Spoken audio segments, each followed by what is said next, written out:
But for the same reason, it is leaving millions of human beings utterly defenseless, while also setting our society toward destruction. This economic logic has to shift to an economy of limits, as Gandhi showed us, an economy of proportions, a dignified poverty. There is, however, money that emerges from this economy that is even more terrible and perverse, the money of the war on drugs. This war has not diminished at all the demand for drugs, but has instead increased its consumption of bad quality and synthetic drugs. It has increased violence, criminality, robbery, extortion, kidnapping, and human trafficking exponentially. It has murdered thousands of innocent human beings.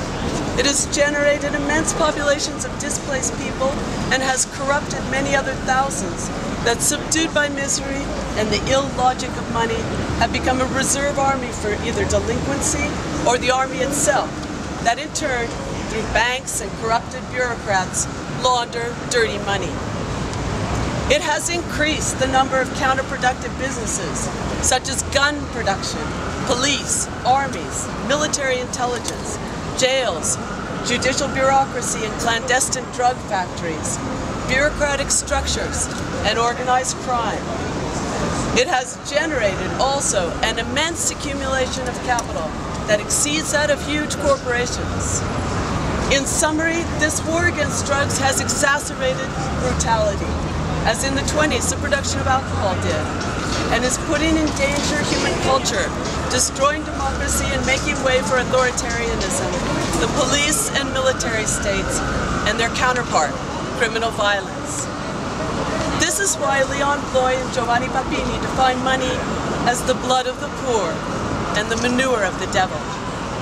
If the Zapatista movement, the Occupy Wall Street movement, and the 99% movement made visible all those excluded from this land and exposed the modern economy, the blood of the poor and the manure of the devil has brought with it misery and pain.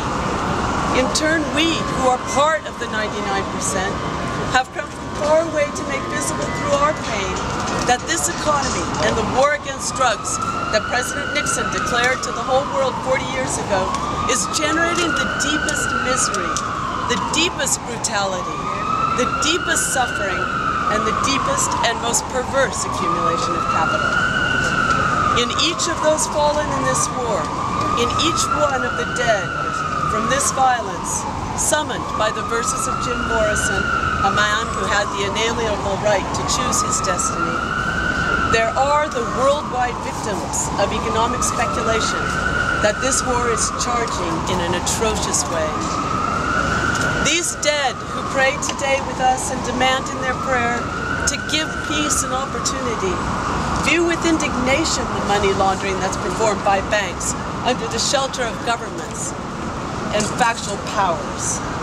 They look with indignation at this war, which only serves to increase death, corruption, crime, and money amassed through pain, the lack of justice, and the loss of freedom.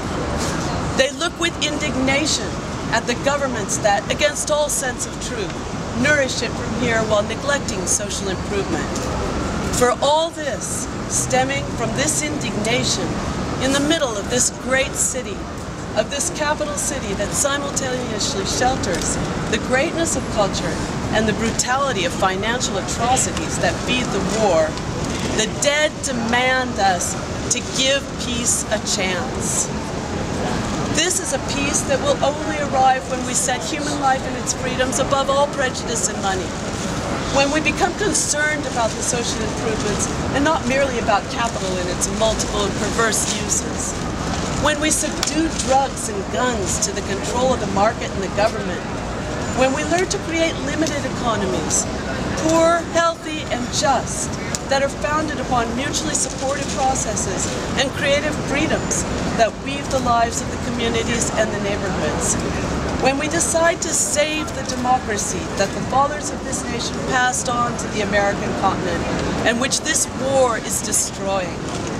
When all together we finally demand our government and ourselves to make ours the words of Martin Luther King, another victim of the prejudice and interest that this war unleashed.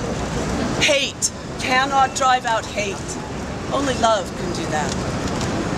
Let us not turn into a generation that becomes immersed in the dreadful silence of indifference and regret for accepting the war policies of its government, which have not ceased hosting crime. We will never solve the problem of drugs by creating a war that gives millions of dollars to criminals and that threatens to turn everything into a world of misery, hatred, and death where only criminals rule. Let's give peace a chance. Thank you.